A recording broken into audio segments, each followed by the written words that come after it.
A explanação da noite é do capítulo 27 do Evangelho segundo o Espiritismo, Pedi e Obtereis. Pedi e Obtereis é de uma das lições que Jesus dá do Evangelho de Mateus, que é no Sermão das Montanhas. Ele faz primeiro a introdução, as bem-aventuranças, aí ele vai desenvolvendo essas bem-aventuranças e fazendo o Sermão das Montanhas, os capítulos 5, 6 e 7 do livro de Mateus. E Pedis Obtereis fala sobre a prece.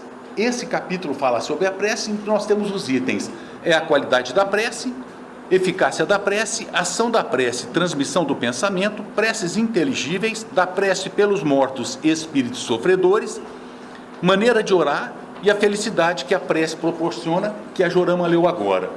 Mas pedi e obtereis. Será que tudo que a gente pede, a gente consegue?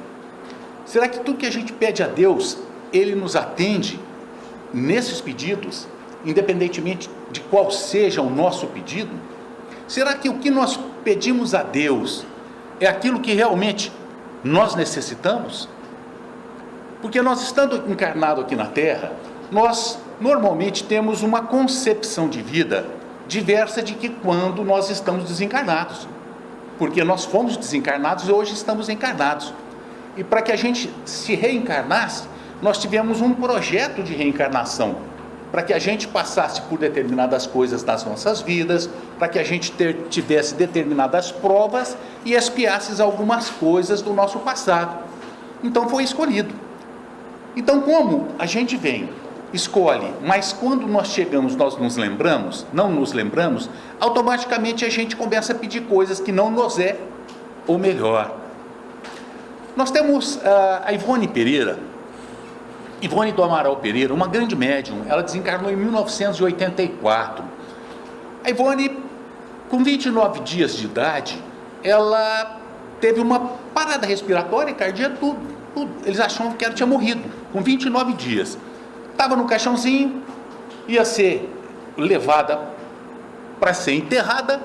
A mãe dela entrou no quarto e, numa prece muito sentida, conversou com a Maria, mãe de Jesus, e pediu para que aquela garotinha não morresse. E prometeu para Maria que colocaria o nome na Ivone de Maria, em homenagem. Mas não é que essa criancinha começa a respirar lá no caixão? É milagre? Não. A doutrina espírita nos explica. É porque ainda não estava desencarnada, os laços fluídicos perispíriticos não estavam ainda totalmente rompidos do corpo físico. Por isso, com aquela força fluídica da mãe e com a ajuda dos espíritos, dos bons espíritos, ela retornou para o seu corpinho. E ela teve uma infância muito triste, a Ivone Pereira. Com 3, 4 anos, ela começou já a ver espíritos, comunicar, conversar com os espíritos. Ela nasceu numa família espírita. Com 8 anos, ela já teve acesso aos livros espíritas. Com 12, ela ganhou o livro dos Espíritos e o Evangelho segundo o Espiritismo. Mas ela sempre tinha um sentimento de saudade. E ela, em razão da cuidade espiritual que ela tinha, dos dons mediúnicos profundos que ela tinha, ela sabia da vida anterior dela. Então ela estava com aquela família e ela sentia que aquela família não era a família dela. E ela era muito triste, mas a tristeza dela não era só por isso. É porque ela era uma menina triste e que tinha suicidado numa vida anterior, afogada. Se jogou num rio e morreu, afogada através do suicídio. E ela voltou com alguns problemas de saúde, com esses problemas que ela parava de respirar. Ela teve uma outra crise aos 12 anos, quase que ela desencarna também. Tudo consequência daquele ato lá atrás. E ela foi vivendo a vidinha dela. Já jovenzinha, ela começou a participar de grupos mediúnicos e de trabalhar nas lides espíritas. Ela tinha vários tipos de mediunidade. Ela tinha mediunidade de cura, ela tinha vidência, ela tinha psicografia, psicofonia, médium de materialização. Materializavam os espíritos, mas ela não gostava muito de fazer materialização.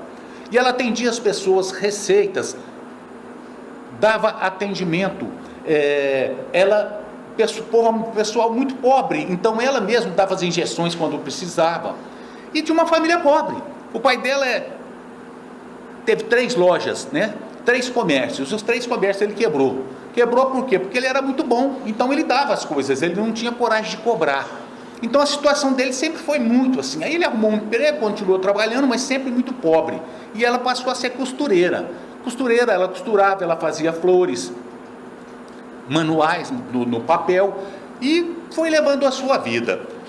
E ela, a partir mais ou menos do ano de 1926, começou a ter contato com um espírito chamado Camilo Castelo Branco.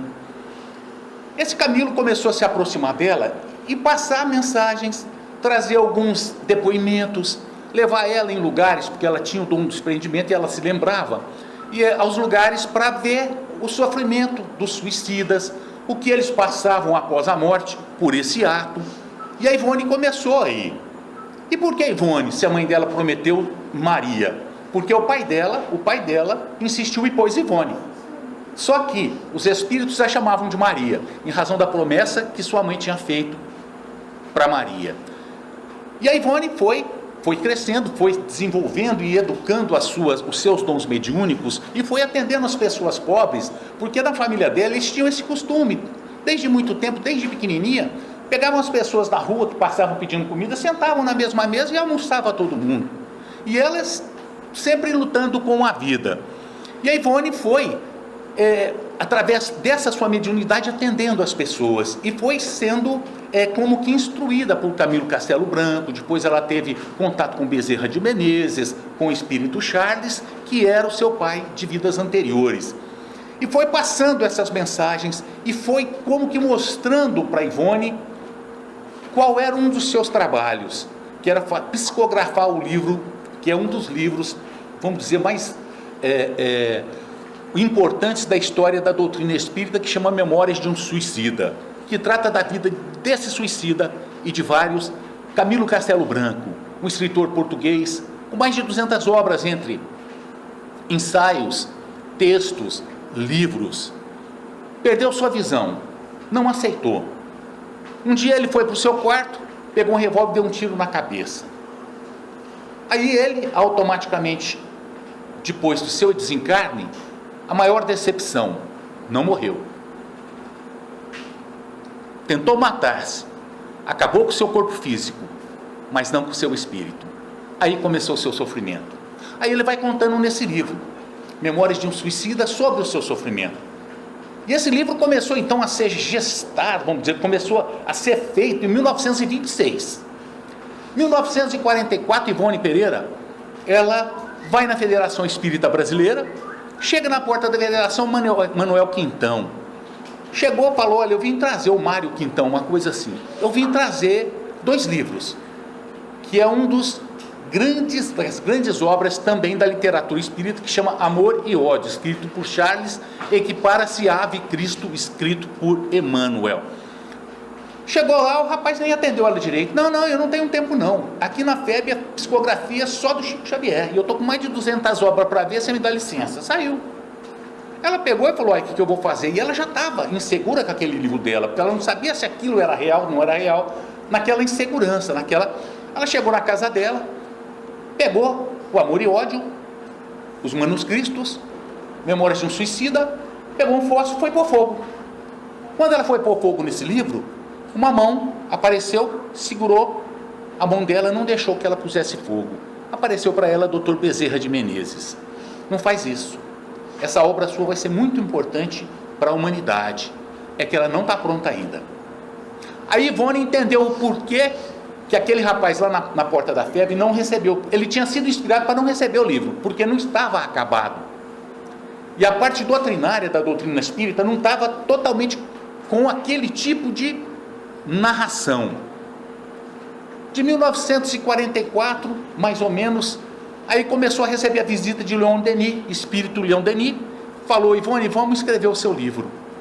Em 10 anos. Então, olha, começou a ser feito em 1926, foi lançado em 1954. Obviamente que ela, fazendo aquela psicografia, o que ela pedia? Quando ela foi na FEB, a coisa mais estranha, quando a gente chega para uma pessoa que vai jogar futebol, que vai fazer qualquer tipo de coisa, ou que vai fazer um concurso, chegar e falar: você veio fazer para passar? É óbvio. Você fez para ganhar? Não, fiz. Não, todo mundo vai para conseguir alguma coisa, um objetivo. E ela levou lá para poder ser editado, mas infelizmente ela pedia para que isso fosse feito, mas infelizmente naquela hora não foi concedido, tanto é que ela foi por fogo, pararam. Só que depois de tantos anos, notou que aquele pedido daquela época não era para ela obter. Por quê? Porque não era o momento certo. O momento certo era quase 30 anos depois, em 1954, quando veio à luz esse livro. Então, no momento lá, na hora, ela não entendeu o porquê que tinha sido rejeitado. Muitos de nós acontece a mesma coisa.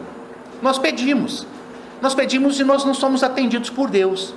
Quando nós não somos atendidos, nós nos magoamos com Deus. Fala, meu Deus, mas que pai que é esse que não me dá o que eu peço?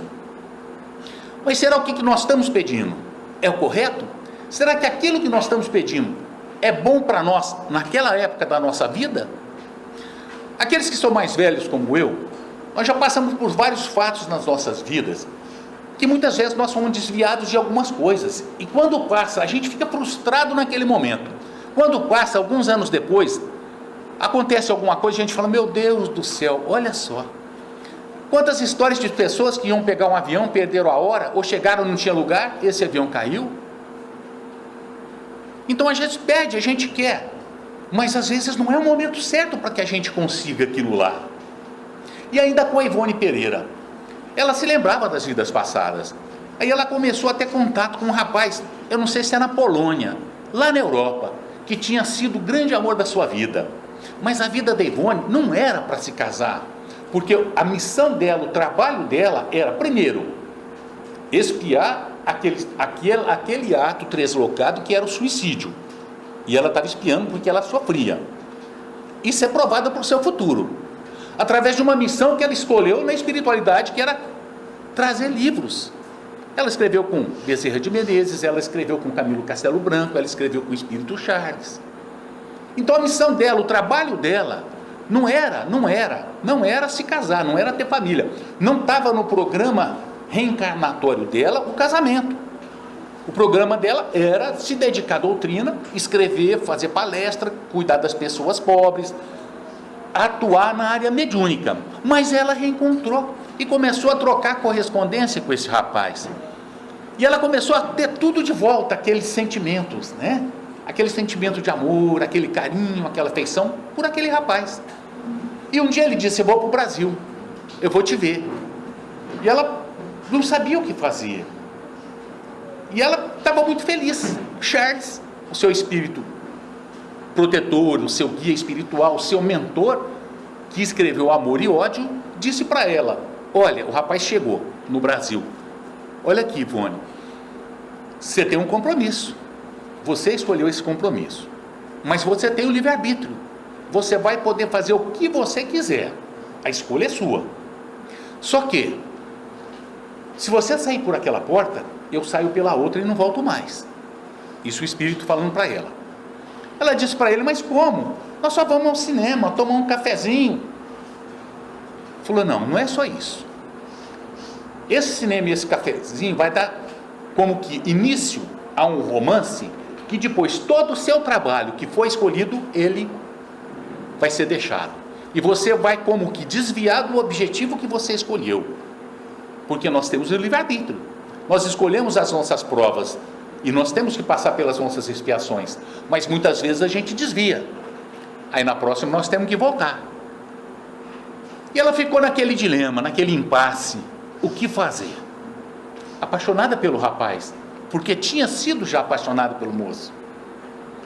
Quando ele chegou, bateu a sua porta, infelizmente ela teve que mentir. Ela se escondeu, a sua irmã disse, Ivone viajou e não sabe quando volta. O rapaz frustrado foi embora.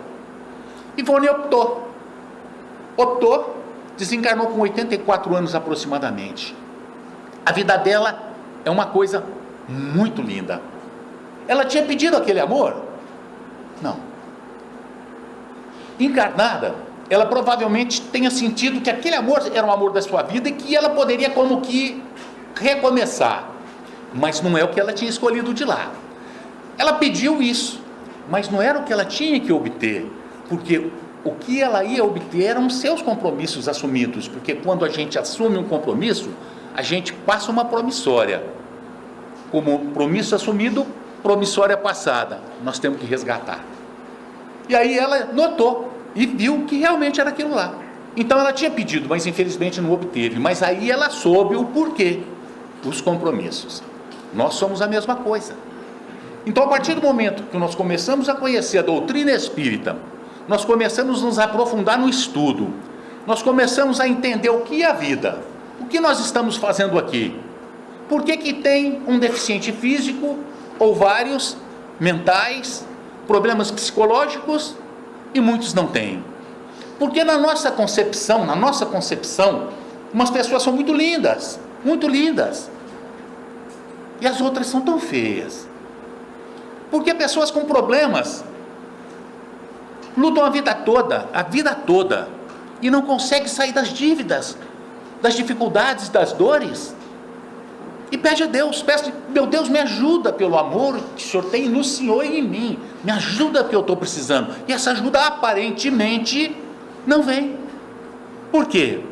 Aí a doutrina espírita nos explica os porquês das coisas, a consequência dos nossos atos, porque hoje nós herdamos o que nós fizemos, ou seja, nós somos herdeiros de nós próprios.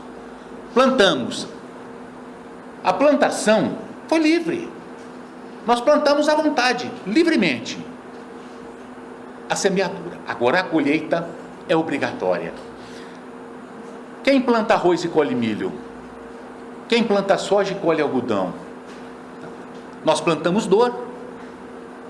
Então nós sabemos o porquê que nós sofremos hoje. E a doutrina espírita nos explica isso tudo. E a Ivone foi clareando a sua mente, como nós, através dos estudos, vamos clareando e vamos entendendo o que nós devemos pedir. Como pedir? De que forma? E aí nós perguntamos, como se pede a Deus? Como se conversa com Deus? Através da prece. Através da prece. No Livro dos Espíritos, na pergunta o que é a prece? Resposta: a prece é uma invocação mediante a qual o homem entra pelo pensamento em comunicação com o ser a quem se dirige, o homem e a mulher. O homem aqui está no sentido de humanidade. Nós estamos entrando em contato com aquele ser com o qual nós nos dirigimos. Então nós vamos conversar com esse ser. O que eu preciso? Aí eu peço para Deus. Eu peço para Deus. Porque os seus prepostos vão ser encarregados de, se necessário, ou vamos dizer, não nem merecimento, se necessitamos naquele momento ser atendido, pode ter certeza, nós somos atendidos. E qual a qualidade dessa conversa com Deus? Como? Muitas palavras? A gente fica falando, ou fala palavras decoradas, preces decoradas? Não. A qualidade da prece, ela é uma qualidade do coração. A prece nada mais é do que essa ligação que nós fazemos com esses seres com os quais nós queremos nos comunicar, ou seja, estamos fazendo uma evocação, estamos evocando aquele ser superior para que nos atenda.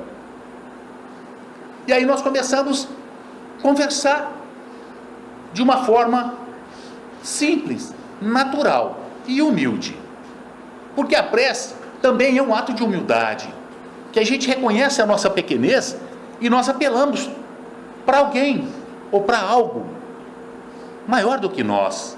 Em primeiro plano, Deus. E aí a gente vai aprendendo que na vida, através desses estudos e através da prece, a nos consolar com as nossas dores, com os nossos problemas, e essa qualidade da nossa prece, ela vai cada vez se tornando melhor. No Evangelho segundo o Espiritismo tem o exemplo daquelas duas pessoas, o fariseu e o publicano. O fariseu doou um monte de ouro, batia no seu peito e dizia: ó meu Pai, o Senhor me perdoa, porque eu sou gente boa, eu não sou pecador nem adúltero que não aquele publicano lá. Eu dou o dízimo para a igreja, para o templo, e cumpro todas as obrigações da lei. O publicano batia no peito e dizia: meu Pai, me perdoa, eu errei, ou eu pequei. O Evangelho fala: quem que foi mais bem visto perante Deus? O publicano. Por quê? Humilde. É a humildade.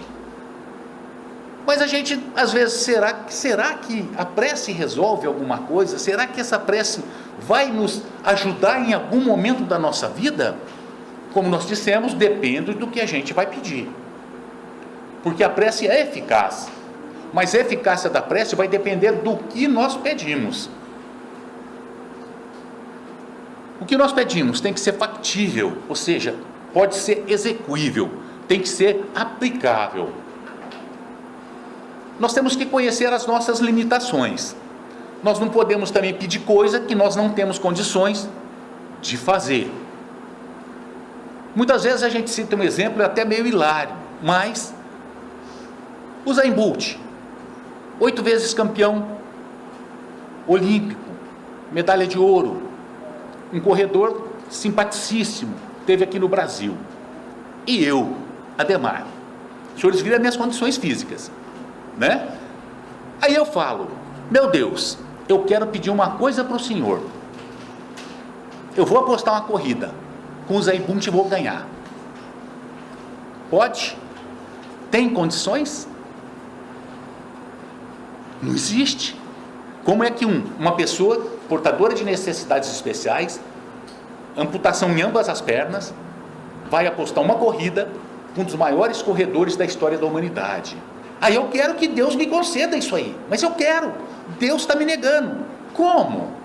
É factível? É execuível? Não, então eu não posso pedir isso. Mas se eu peço a Deus, Senhor, me dê consolo, me dê força para passar pelas minhas dificuldades, me dê discernimento para que eu saiba quando eu devo fazer um pedido ou não devo fazer esse pedido. Me dê ânimo para continuar lutando no dia a dia em busca do meu ideal, que é o crescimento espiritual. Aí Ele me dá força.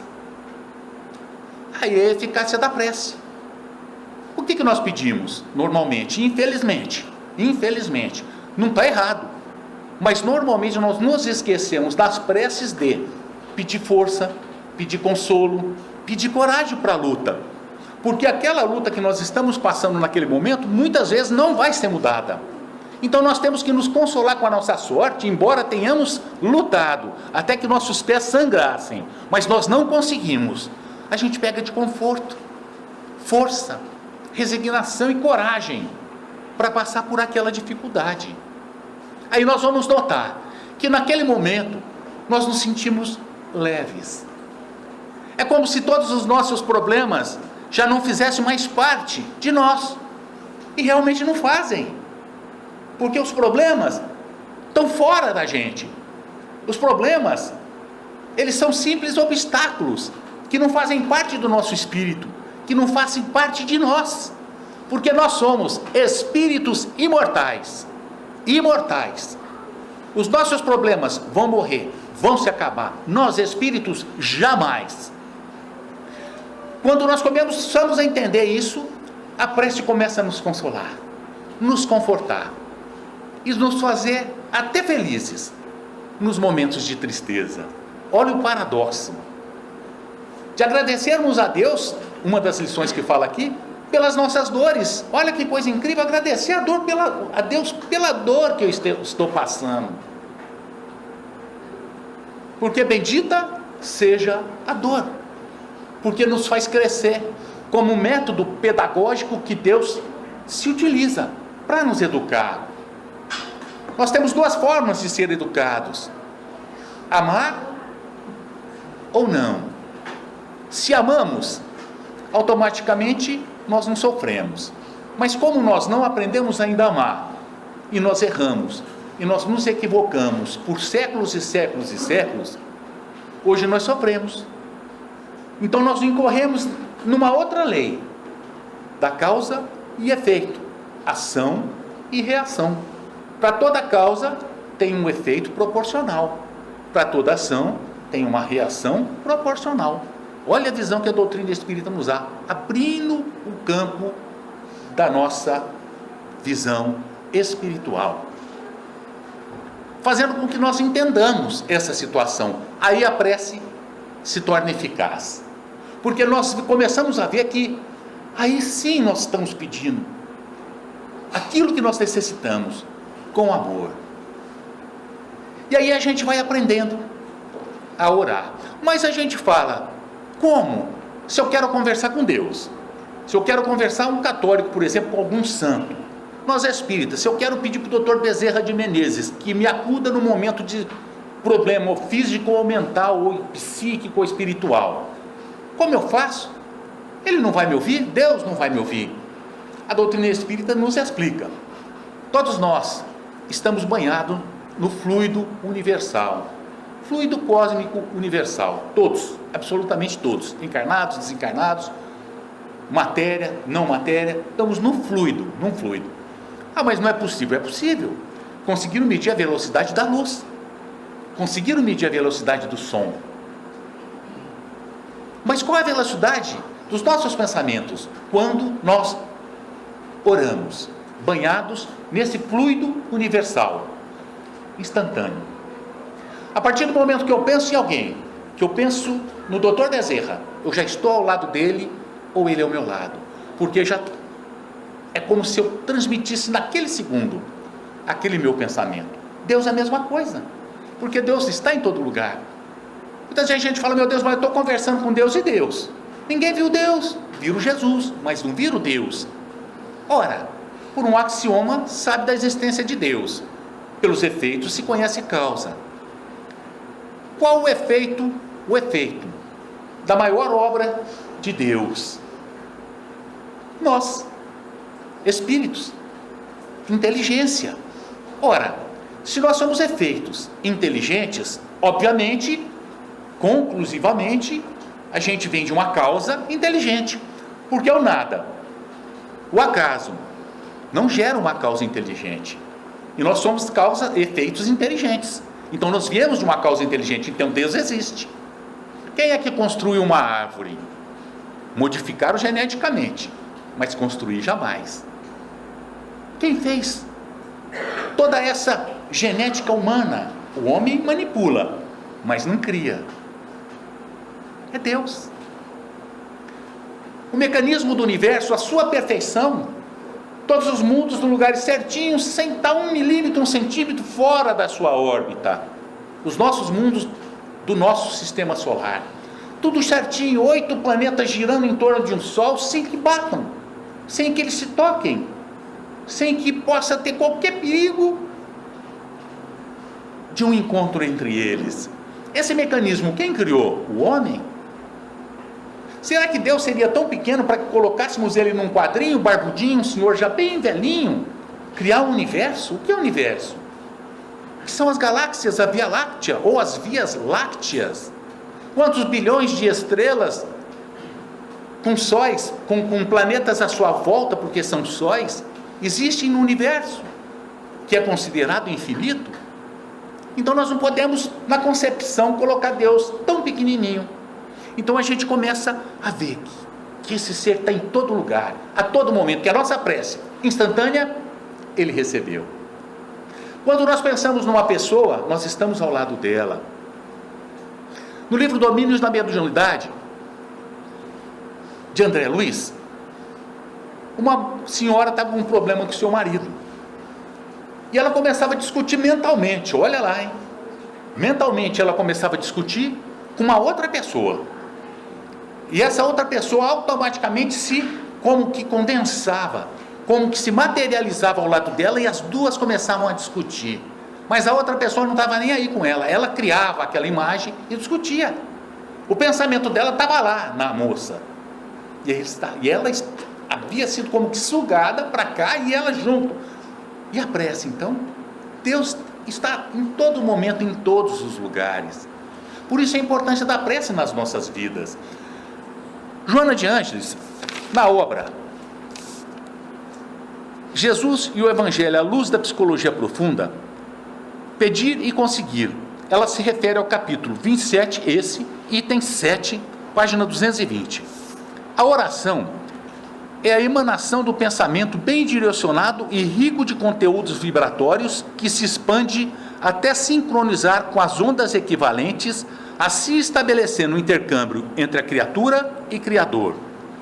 Não apenas dilui as energias deletérias, como renova as forças morais do ser, saturando-o com vibrações superiores e de qualidade poderosa, que alteram as paisagens mentais, emocionais e orgânicas, por sutis processos de modificação do campo em que o mesmo se encontra. Certamente, não modifica as leis estabelecidas. As leis de Deus são inderrogáveis. As leis naturais nós não conseguimos mudar. Certamente não modifica as leis estabelecidas. No entanto, contribui com vigor e inspiração para que sejam entendidas e aceitas em clima de superior alegria e coragem. Também proporcione o descortino da realidade existencial e dos seus elevados significados psicológicos, que tem caráter educativo, preparando cada criatura, cada um de nós, para a perfeita identificação com si mesmo, mediante a superação do ego. Olha a força da prece, da oração. Por isso a importância da prece, para os mortos também. Muitas religiões, infelizmente, quando a pessoa desencarna, eles não oram, não fazem prece pelos mortos, porque eles dizem, olha, tem duas alternativas, ou foi para o céu ou foi para o inferno, irremediável e eternamente, certo? Se foi para o inferno, não vai ter como ir no céu, para que eu vou rezar para ele? E se foi para o céu, não tem como ir para o inferno, para que eu vou rezar? Não reza. Lê do engano. A doutrina espírita nos mostra o refrigério que a prece é para os mortos, principalmente os mortos sofredores, os mortos suicidas. É como se fosse um banho de luz, é um raio de energia e de amor que eles recebem naquele momento de sofrimento e dor. Prece pelos mortos, pelos sofredores, pessoas que sofrem, que muitas vezes não têm nem condição de orar por si mesmo em razão do tamanho do seu sofrimento. Nós oramos por essas pessoas, elas recebem a nossa prece, o nosso carinho, o nosso amor, porque são eflúvios positivos que nós estamos passando. No caso do passe, o passe é a transmissão de energia dos médiuns passistas e espíritos passistas. Os senhores entram na câmara de passe, essa transfusão de energia é feita sem qualquer tipo de manifestação espiritual, porque tem gente que às vezes tem medo de entrar, que não vai ver nada. Só prece, a prece manipulando os fluidos, trocando a energia. Por isso ela tem que ser, para que se entenda, ela tem que ser inteligível, ou seja, o que nós falamos, nós temos que entender, nós temos que saber o que nós estamos falando e conversando. Se a Jorama agora há pouco começasse a fazer uma prece em árabe, quem ia acompanhar essa prece da Jorama? Nós não estamos entendendo nada que ela está falando. E quando não tem o coração e entendimento, nós não conseguimos racionalizar aquilo, nós não conseguimos entender, nós não conseguimos saber por que nós estamos conversando ou o que nós estamos conversando. Por isso a importância da prece ser de uma forma clara, objetiva e da forma com a qual nós falamos. Vários e vários séculos, missas foram rezadas em latim. Quem que entendia? Sem crítica.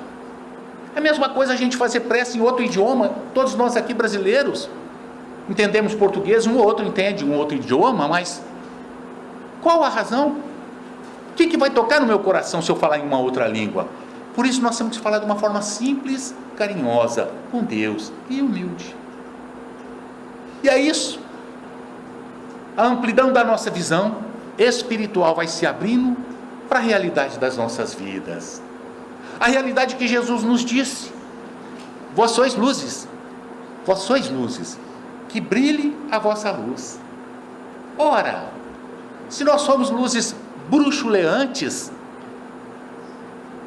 nós podemos ser luzes que expande como o sol, que clareia a vida das pessoas, independentemente das condições em que elas estejam.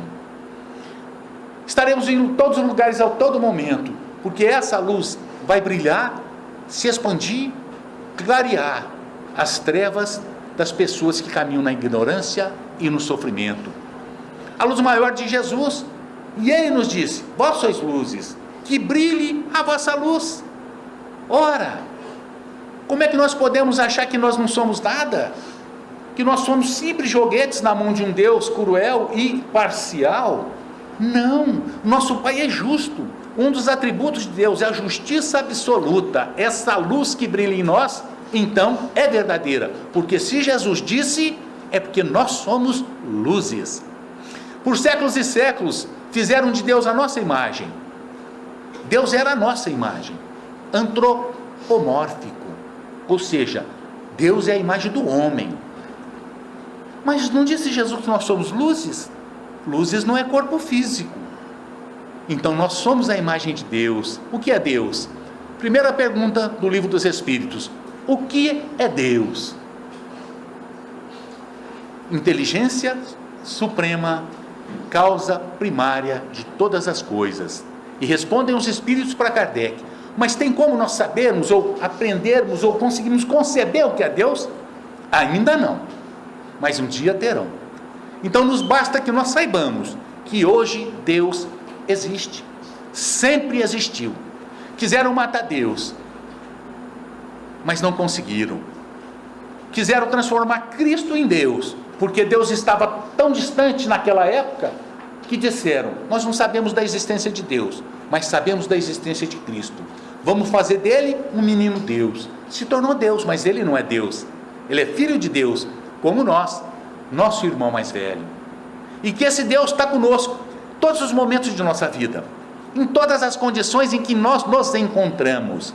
Ele está no presídio, ele está no campo, ele está nos infortúnios ocultos das casas daquelas pessoas que são abandonadas pelos seus e pela própria sociedade. Ele está na mansão, mas ele também está no casebre. Deus está em todo lugar. E absolutamente de tudo, ele sabe. Tudo que nós passamos na nossa vida é do conhecimento de Deus. E se estamos passando, é porque ele entende que para nós é necessário.